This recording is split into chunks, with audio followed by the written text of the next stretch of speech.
Com check, com check. Can you hear me? Yes, sir. Yeah. All right. Okay, so let's talk about where we are here. We're on 12 March, and we'll talk about the peer review exercises that are occurring for P3, 4, 5, and 6. And what I've done is I've randomly grouped you into groups of 3, and your job is to put your work up in the group discussion and then when the other people put their work up, you're supposed to make some kind of a comment about their work. Do it within the group, don't do it offline, so that I can have visibility into what's happening. And it's a fairly easy way to get 20 points. And it also, when things are working well, makes your deliverables better, makes your product better, which means your grade goes up again. And when it's really working well, I've seen students give each other some good ideas. So let's start talking about that. The P3, you have 2 things that you have to deliver. One is in your software design document you submit again, but now the section that talks about solution is filled out, and it's filled out with 2 things. One is the UML diagram itself. My recommendation is to make that no matter how you create it, make it an image and then put the image in the Word document. Hand-drawn UMLs and then photographed with a cell phone are not acceptable. You do them all on a computer in some fashion. I like to use PowerPoint. Some people use Draw.io. The problem with Draw.io is if you give me a Draw.io file, number one, it's outside of this software design document, so I can't see it, and so that's the first thing. And then the second thing is because it's in the IO format, which is proprietary, it's hard to put in the document. And if it's not in the document itself, then you don't get credit for it. So the way you fix that is to take a screenshot of your UML diagram, and crop it so it just shows the UML diagram, make it an image, put it in the document. And you need some kind of a text description of what's happening. I recommend for each class, you could use a tabular format, general quick description of the purpose of the class, list the attributes the way I'm showing you how to list them in the comment block on the top of the code. So you don't have any code yet, but you can still list the attributes that you think you need, plus or minus sign for public or private, the name of the attribute, colon, data type. And then the same thing with the methods, plus or minus for public or private, the name of the method, colon, and then the return data type. And then for the methods, definitely add a one-liner describing the purpose of the method, even if it's clear from the name of the method. And the good news is when you start creating your code, and I always want you to put a comment block at the top of your code, you can cut and paste what you did in this document and just cut and paste it into your comment block. So you're basically getting a head start on that kind of tedious work that's not directly part of the software. And then a draft version of the requirements and test document. So you want to have 5 functional requirements. Technically, these are requirement specifications, not just requirements, and 3 test cases for each requirement. And we'll talk about how to review this in a minute and what questions you should be asking of yourself and what questions you should ask when you're reviewing someone else's work. So here's the template that I give you for the requirements and test document. It's a dumbed down, watered down version of a real requirement specification document. Introduction, again, what's the purpose of this document? What's the basic gist of the project? Right? High level descriptions here. And then background information. The thing in the background, whenever you're giving background information, you're always giving all the information the reader needs to understand the actual heart and soul of what the document is about. Now, in this case, the document is about the requirements and the test cases. So if you want to use specific terms in the requirements or specific terms in the test cases, then they should be defined in the background information. What I see sometimes is people trying to define things in the requirements, and that's not good, right? That should be done in the background information. Also, some of your test cases, some of you will have some fairly sophisticated test cases where you have to set up a number of attribute values and then execute a method and then, you know, demonstrate that the method has modified the attribute value in a specific way. That's kind of hard to capture in the test cases themselves. So here would be a good place to say, here's test case number one. You know, here's the setup for test case number one. Here's the setup for test case number two. You can call it scenario one, scenario two, whatever you want to do. But then you can just refer to it in the actual test cases as scenario one, scenario two. Then the requirements, and you've been given on purpose a number of models for how requirements can look. If you look at the first two homeworks, I put requirements in for you to model. And if you look at the third homework, which was the hare and hound description, Dean wrote quite a few requirements there. And most of those would fit. Most of those would fit the format and the specificity that we need for the requirements here. And if you're not sure, then you can ask a TA or ask myself. But those are all models that you can use. I'm asking you for 5. If you look at the requirements that Dean wrote for the hare and hound on homework 3, I don't know, what did he have, 30, 40? Quite a few. So if you were really doing all your requirements for your project, you might have 30 or 40 or 80 requirements. I'm asking you for 5, really just to give you a sense of what it's like to write these things, to give you practice and experience writing these things. And then the same thing for test cases. Each requirement might have 5, 6, 10 test cases. I'm asking you for 3. So what you're doing is by no means a complete test of your software. But I want you to get used to the concept. So when you move to SC300, you'll do this more in depth for your projects. And then those of you that are in the EECS department, when you go into Capstone, you will do really in-depth work with this kind of stuff. Unfortunately, requirement specifications can be tough to write.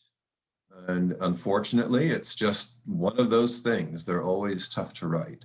And you can take an entire undergraduate class just on developing these things, and then an entire graduate class just on developing these things, and still need to work in industry for 5 years or 10 years before you, become a real expert at these things.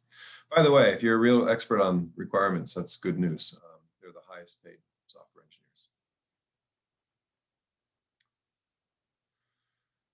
For the test cases, I've given you this table to fill out. So, identify what requirement you're testing, which test case ID. I would recommend your requirements could be like R1, R2, R3, and then your test cases are R1.1, R1.2, and R1.3. Initial conditions and input. And again, if you need to do something where you're setting up a fair number of attributes, by all means, you can call that test case number 1 up in the background information and then just refer to test case number 1. Expected behavior or output, what should the program be doing? Now your actual behavior and pass-fail you don't have yet, right? That's not going to work until after you build your code and actually perform the tests on your code. And you may need to repeat some tests, that's okay.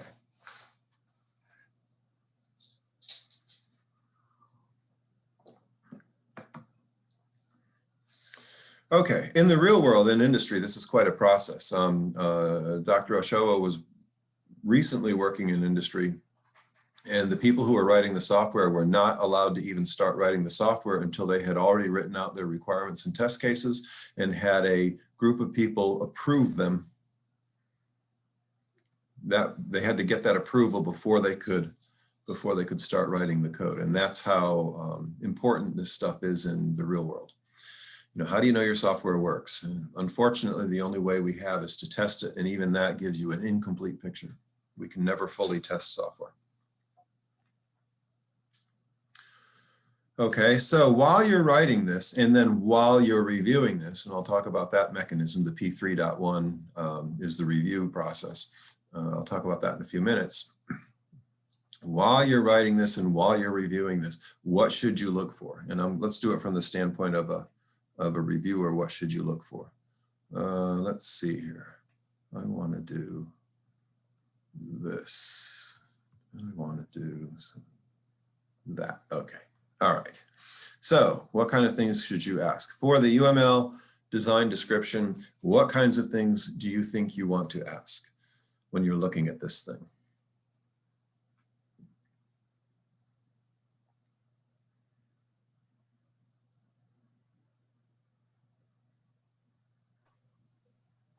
I think a good place to probably start would be like, what kind of classes do I need?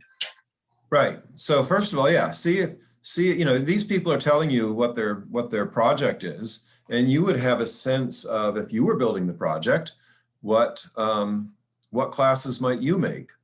And so, yeah, that's a good first check is, are all the classes does it appear that all the classes are present? Now, remember, all the GUI classes we're ignoring right now. We're only dealing with the model and the controller. So all the GUI stuff, that you should expect that not to be there. So yeah, that's a good first question. Does it look reasonable, right? Does it seem like it's a complete UML? What else? Once you pass that threshold,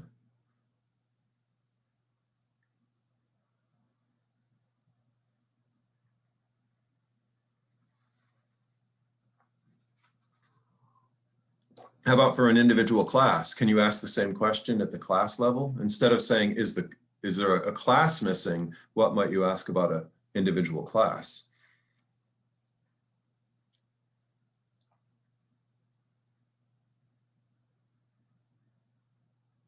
If there's like any methods or attributes or Right. functionality missing. Right, same trick, yeah. So you're saying, oh, they're telling me what this class is supposed to do. And if I was building this, right, and now remember, there's an infinite number of correct solutions, but if I was building this, I might need to keep track of X, Y, and Z. So I'm going to see if there's attributes for X, Y, and Z. And I might have this action that I wanted. So I might have these particular methods in there. I want to see if those methods are in there. So you're going to look at that. Are the attributes and methods listed? Then when you look at how the classes relate, look at the connectors. This is oddly enough where students seem to lose points all the time, is, everything is connected with an arrow. Well, what does an arrow mean? An arrow has a specific meaning in the UML diagram. What does it mean?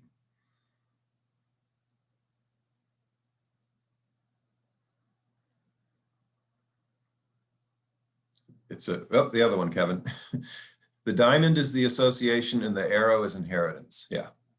So you want to make sure that the things that are inheritance are arrows. And by the way, if there's no arrows, there's no inheritance. And you need to tell that student that, hey, you don't have inheritance, because that's a big whopping hit on your grade at the end of the semester. So you want to make sure that when a class contains another class, the connector is a diamond. And when a class is a child of another class, it's an arrow. And again, I've seen where they're all arrows, and they're all arrows. That doesn't make any sense. You can't have everybody be children of everyone else. And then, make some simple tests, like you can't have a series of arrows that make a loop, right? Parent, child, child, child, child, but then the parent is the child of the great-grandchild. That is right. That can't happen. All right, so just check the connectors. And then check to see for each class, did they give you in the text?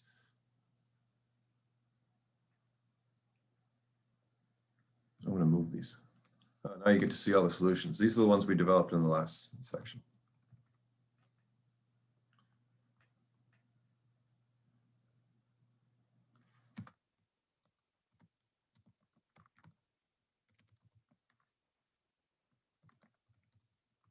Okay.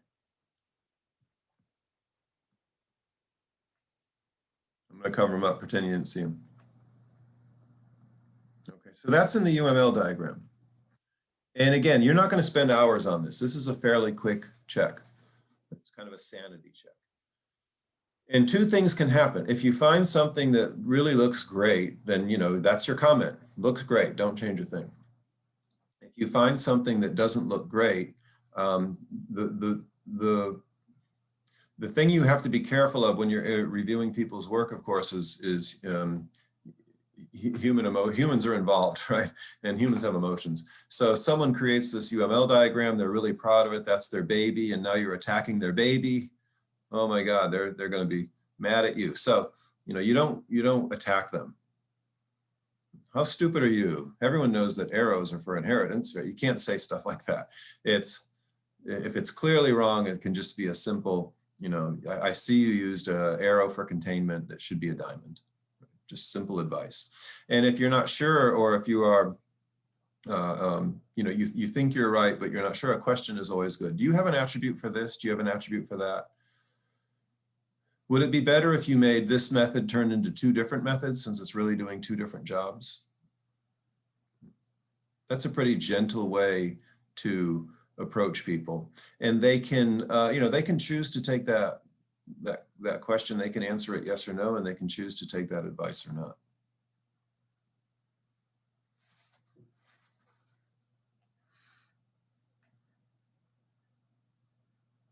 Okay, and then inside the class, again, are all the attributes and methods listed.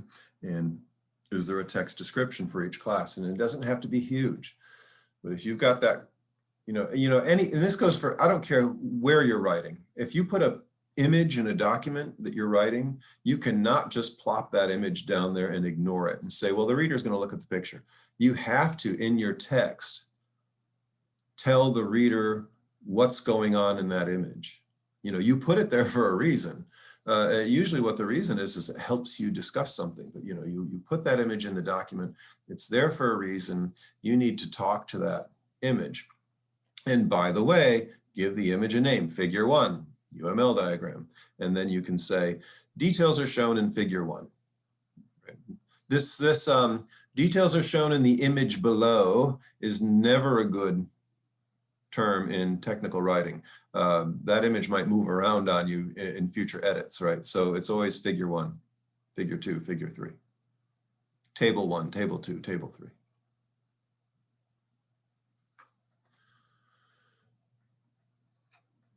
Okay.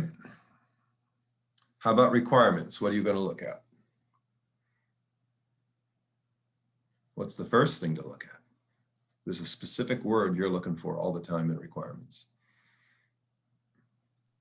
Shall. Shall.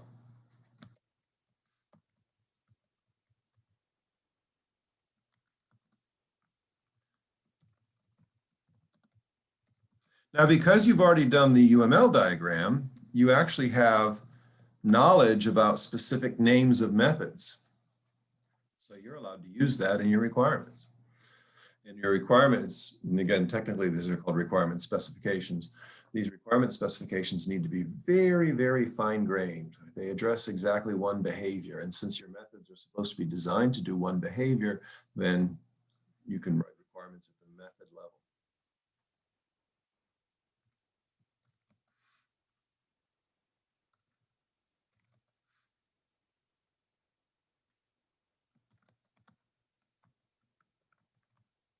The class level is probably a little tougher.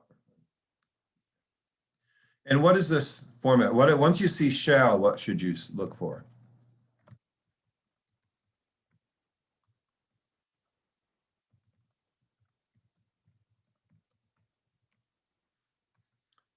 Some of these are optional.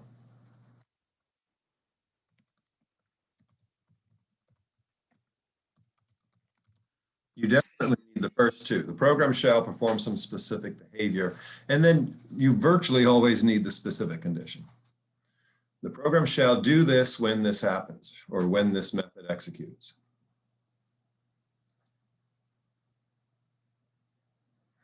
And if you look, again, I gave you some examples in your homework.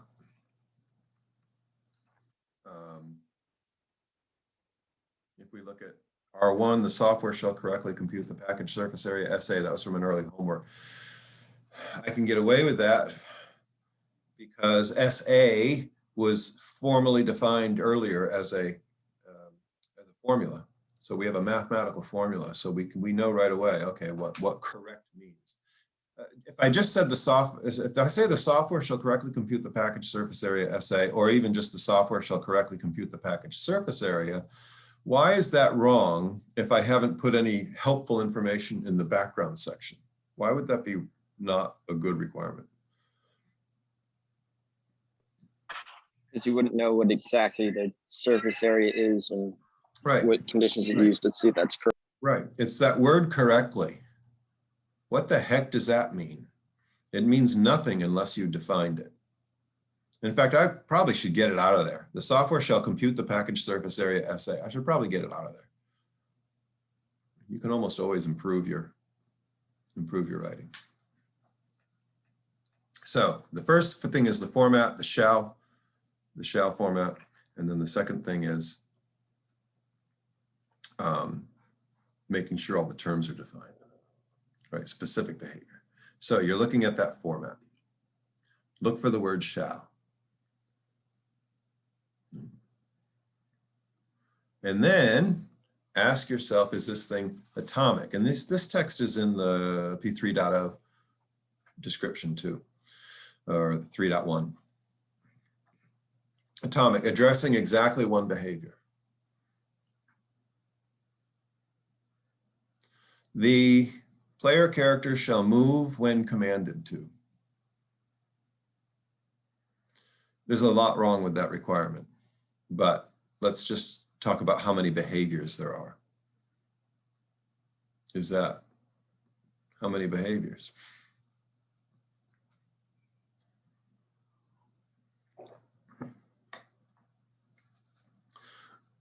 Let's assume you have an up, down, left, right game, or a north, south, east, west game, right? Where the player can only go in these directions. Is that one requirement or 4 requirements? It's 4. You need to have a shall move north when the north is commanded. Oh, and by the way, north needs to be defined. Shall move south when the south is commanded. So one behavior gets really fine-grained. And part of why I want y'all to experience writing these things is to start to experience, again, the level of granularity that you have to be thinking in. And it goes back to when you first started to learn to program and you were amazed at how stupid the computer was and you had to tell it everything and you had to tell it every single step. It's kind of the same thing here. It coerces you to think about your software in a very small way, in a very well-defined way. And the reason that's good is it's really easy for people who are fairly new to programming. And by fairly new, I mean, this is for most people your second, maybe your third programming course. That's still fairly new.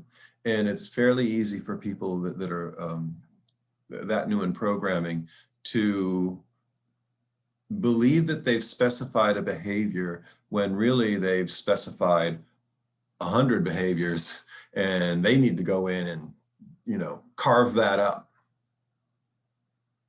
And I see that a fair amount, you know, again, when people are thinking of their projects, most people are doing games, they're thinking visually. Oh, okay, the car, you know, the race car can't go off the track. That's a behavior, you know, the race car stays on the track. Oh man. What's your data structure for the track? What's your data structure for the car? How do you know the car is on the track? How are you going to prevent the car from going off the track? Right? In terms of data, we always think visually. Visually, unfortunately, doesn't mean anything. You know, when the player character jumps on the platform, how do you know they're on the platform? How do you know they hit the platform or miss the platform? So you have to think in terms of, remember, the computer is as stupid as a bag of rocks because it's a bag of rocks.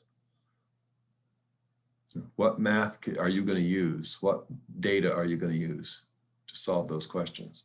So this helps actually, because it forces you to get down into that real fine grain that you need to actually do the code. So one thing at a time. And then, is it measurable? Can I measure it? Is there a clear pass-fail criteria? The player character shall move north when the, when the move method is executed with north as input. That's pretty good. Let's write that down. This will take an hour, the way I type.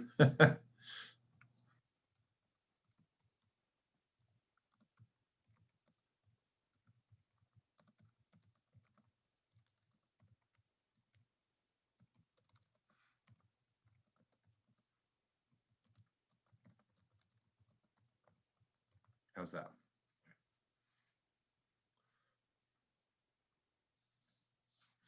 Okay, that's a horrible requirement. What's wrong with it?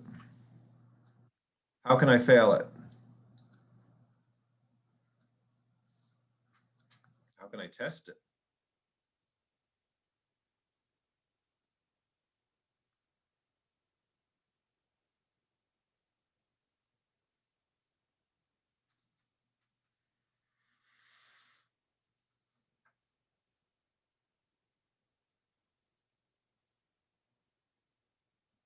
Could you test that? How would you test it?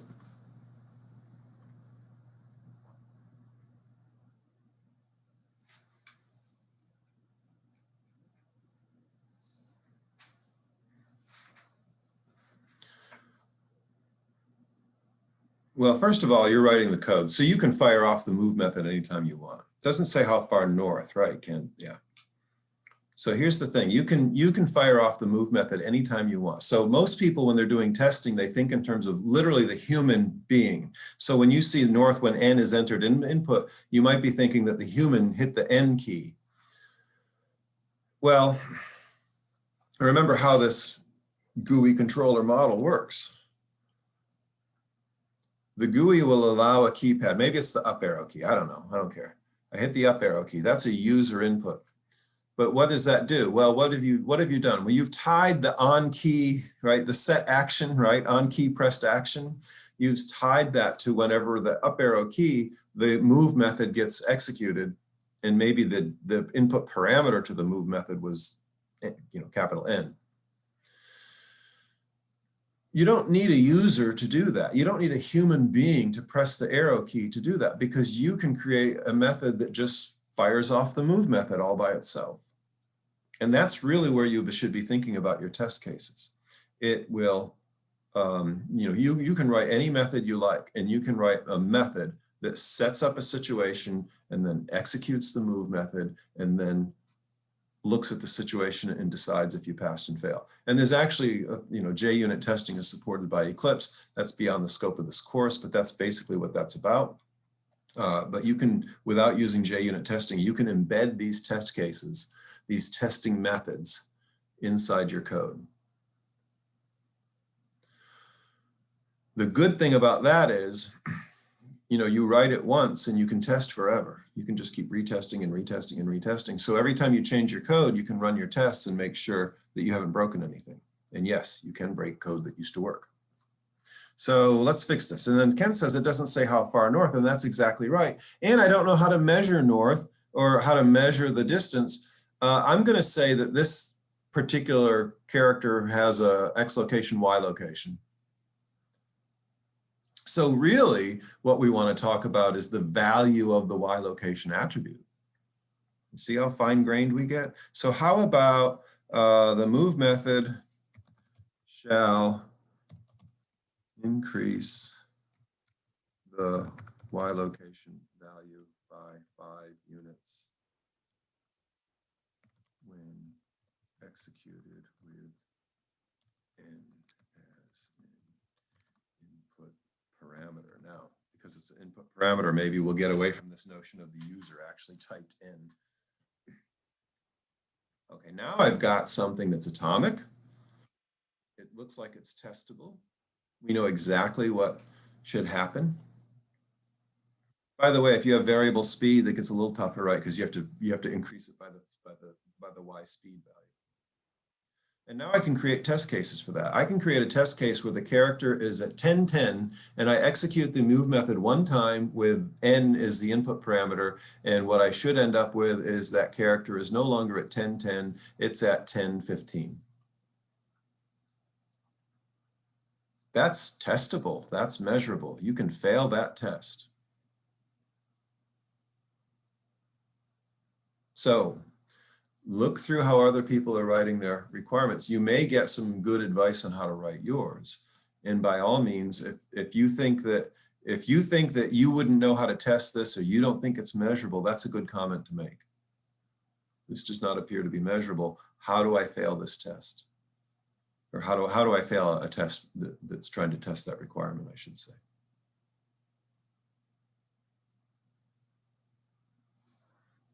It's some real fine-grained stuff.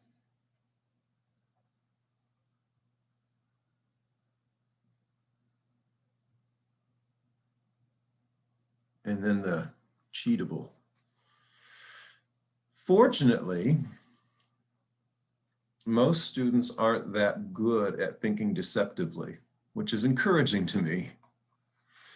However, if you want to be a good engineer, you have to think about all the ways things can go wrong. You have to think about what we call pathological conditions. You have to think about out of bounds conditions. And you have to think of, what if I was working with someone who was actively trying to cheat the system or undermine the system? And you start to get better at this as you see these things. Let's say, get this out of here. Let's say we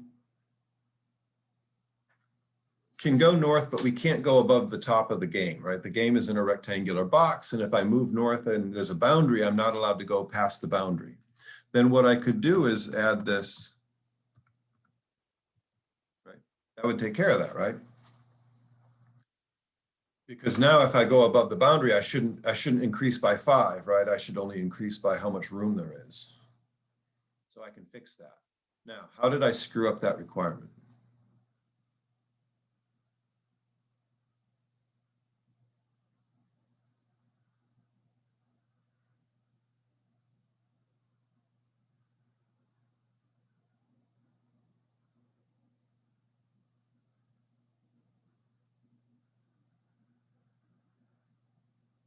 When is if possible? Right. So without writing any code, I've already passed that requirement, because in my opinion, as a good coder, it's never possible. Never. How easy was that to meet? I'm going to check that requirement off and ask the customer to pay me for it because I did the work. Also, what's really happening is we have 2 requirements here, and that's the underlying problem. There's 2 requirements. One is to move the player character by 5 north every time you tell it to move north. The other requirement is it's a completely separate requirement. You're not allowed to go out of bounds. So they're 2 separate requirements. But if you design software that meets both of those requirements all the time, then you're going to be fine. Because if both of those requirements are met, then when you go out of bounds, that will supersede this, must increase by 5, and therefore, you can fix that. You can create another requirement. Let's try.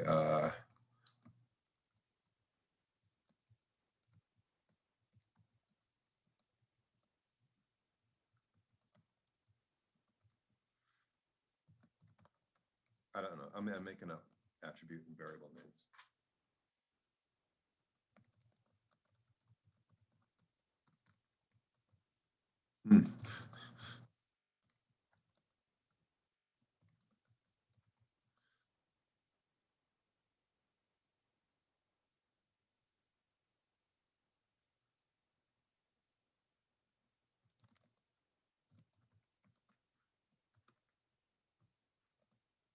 I don't know. I'd still want to play with wordsmith that. But you see what I'm saying? When you say, okay, if the result of the move method is out of bounds, we're just going to reset. That's a solution. That's a possibility. Maybe it doesn't move at all. And instead of saying, you know, the move method won't move the player character, I can talk in terms of attribute values. And now, man, I'm really down in the weeds, and but it's really testable, and it's really, you can really set up pass-fail criteria.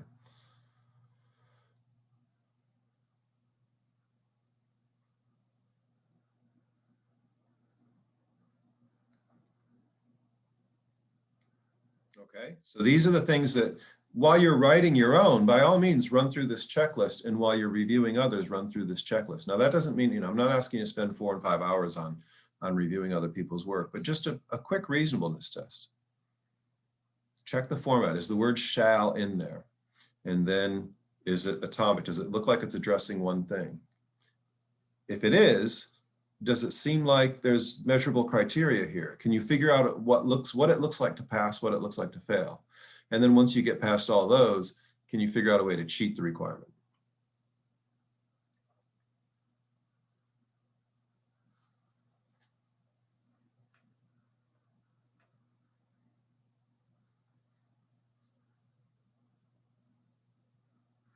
I'm going to keep that stuff. Okay. Now you're going to look at the test cases. They're in that table. What do you want to see for test cases? What's your questions? You know, if you go through this bulleted checklist of questions, you know, this won't take much time, and you get value out of it, hopefully.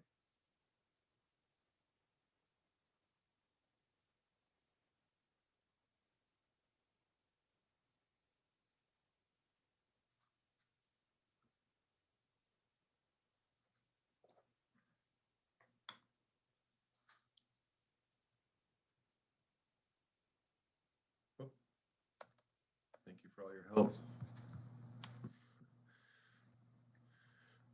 Are the actual initial values and actions listed? Are they actual values? So again, so if you're saying I want to test my login system, and the 2 test cases are input a valid username password,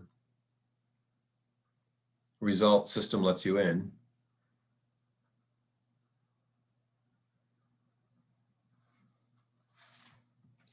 Let's write that down real quick.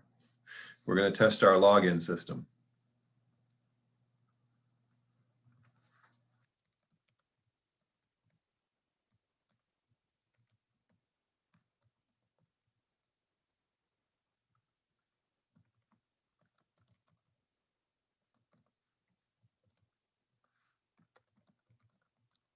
Okay. There's my test case, right? I have my input and my result. Now, what's wrong with it? Doesn't tell you what specific username and password to use. Exactly. Yeah. So you need to have a specific username password. And a good one would be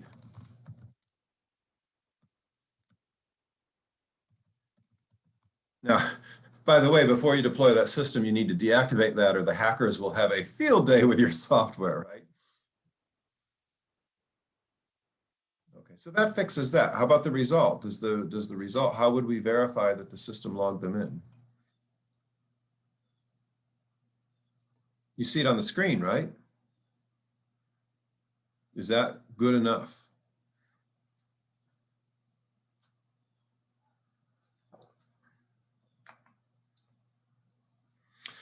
Yeah, I would say when login fail. Yeah, so that's a different requirement, right? We're going to have another requirement about what happens when what the system should do when you don't supply the right thing. Then you specifically display what the system should say when they don't come in. But if you log in and the welcome screen comes up and you see the welcome screen, does that mean you're logged in?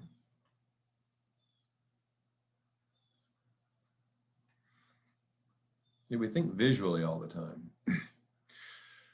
That's probably a good enough for this class, right? Instead of saying system logs in, maybe welcome screen appears or something like that, right? Something more specific.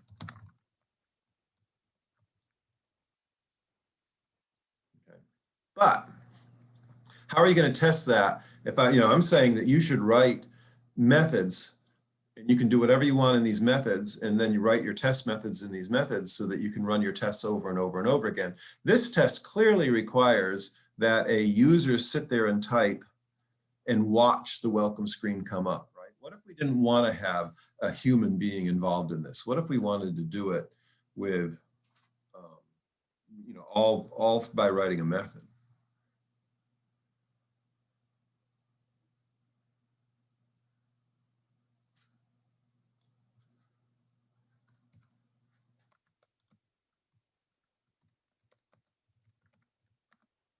It's stored somewhere, right?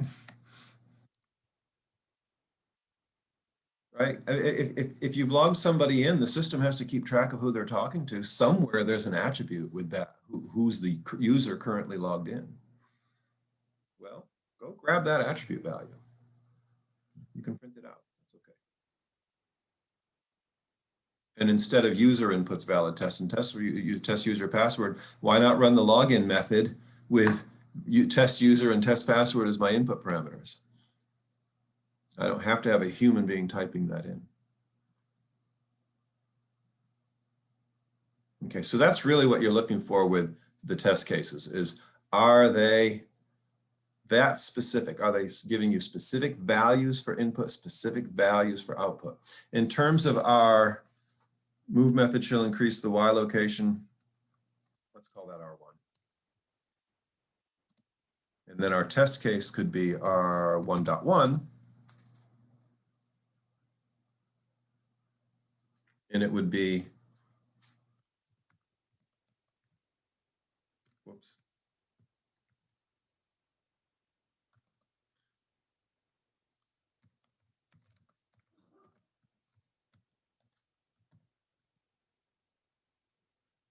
That's your input.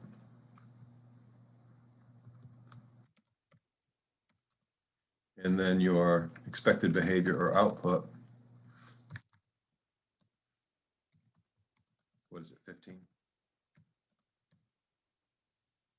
So I have specific values.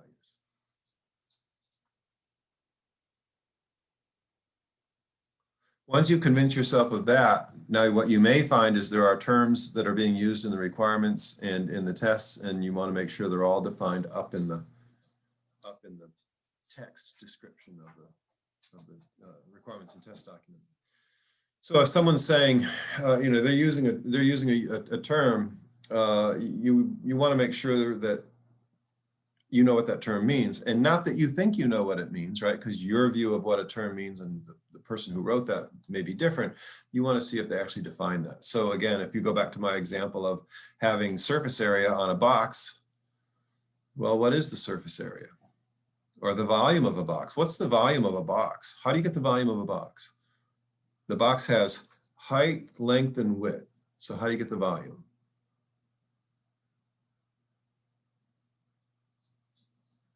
And it's a regular, you know, right angles, no tricks. It's not a crushed box. Height, length, and width. What's the volume?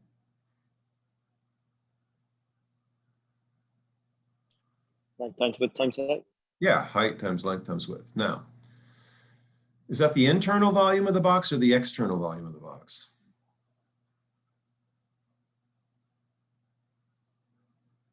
You don't know, right? Because I didn't tell you.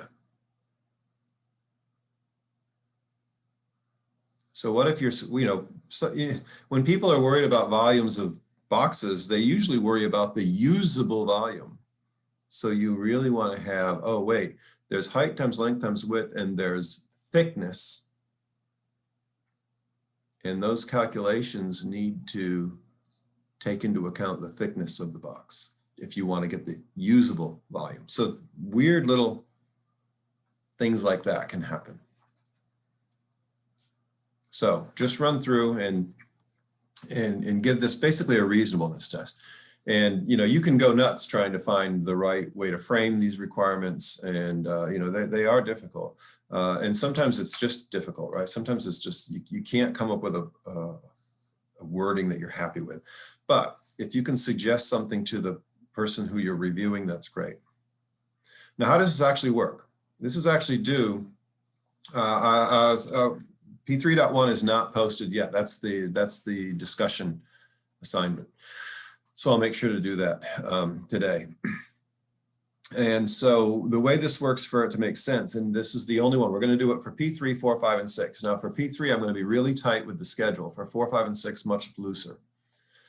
But in order to get any value out of this, you want to turn in your P3 on a Friday.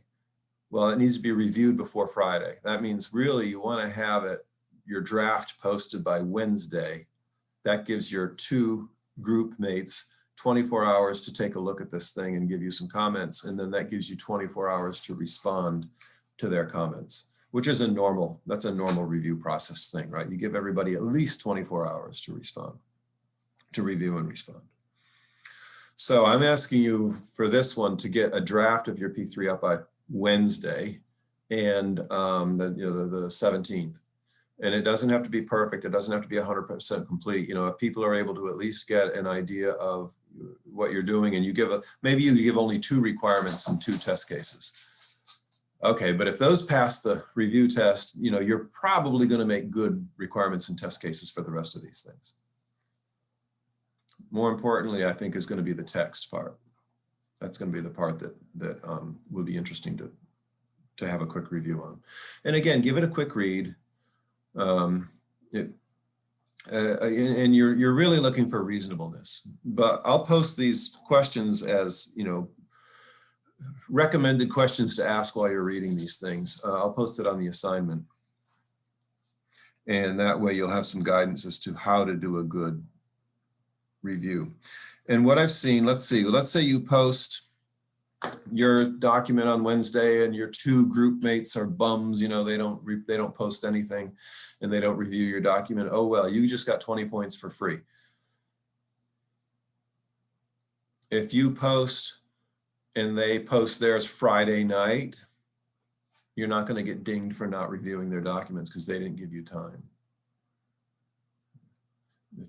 When this works well, and last semester I saw it work well, I saw it work poorly and I saw it work well. There was some real improvement in people's grades because the 3 people actually had a good discussion about, oh, how would you do this? How would you do that? Not a long discussion, but a useful discussion. And I'm fine if you bleed this over into Discord. I think that in Discord it's been very active. I'm so pleased with that. I'm seeing students giving help to other students. That's wonderful. That's how it's supposed to work. And so if you want to, you know, carry over some of this discussion into this Discord, that's perfectly fine. Getting advice on things like this from other students is not plagiarism. It's not cheating. It's good participation in the class.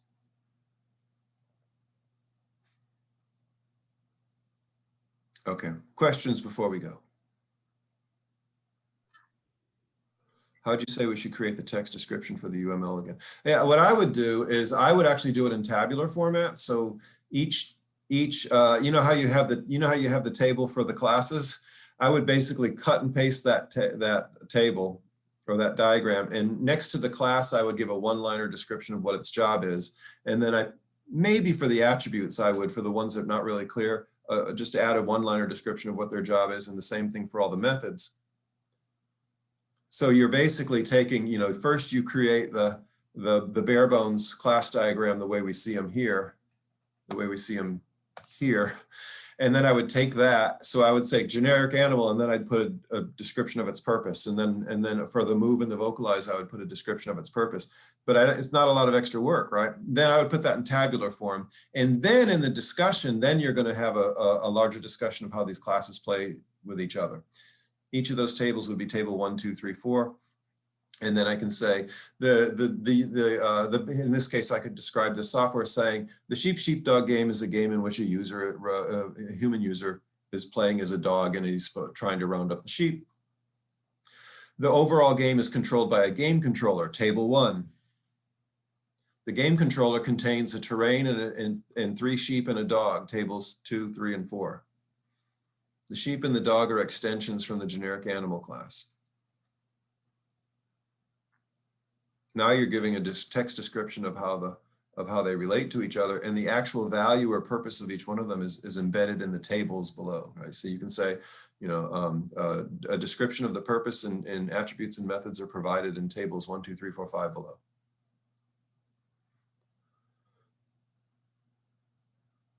That help? Okay. It's redundant, but you have to do that. You can never plop a figure in and just leave the reader to themselves. A figure or a table. You tell them what's in there. Even if all you're saying is this information is contained in this table. You say that. Okay, we're over time. I will. So, yeah. I have one more question. Oh, sure. Go ahead. So if you write like a method specifically to test something, let's just call it test XYZ, for example, are you allowed to refer to that in the requirement when you're writing it? Can you say like the test XYZ method shall yada, yada, yada? Yeah, no, because I wouldn't do it that way. And the reason is, the reason you have the test method is to actually test another method, right? Another behavior. So you really want to make your requirement about that other behavior. The test method that you create is the mechanism by which you perform that test. All right. Makes sense. Now you can see we've got a recursive problem on our hands. How do you test that you built the test method correctly? That's what code reviews are for.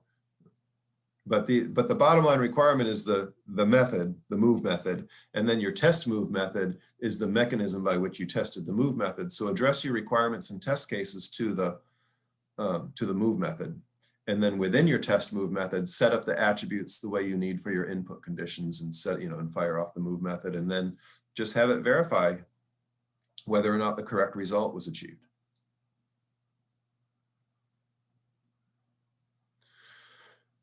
You can get really sophisticated with this. You can build an entire, instead of game controller, I could build a game tester as a class, and all it does is build all these other things and run a bunch of tests. That's perfectly legal, and it's actually kind of sort of done in the real world. Other questions? Okay, have a great weekend. See you on Monday.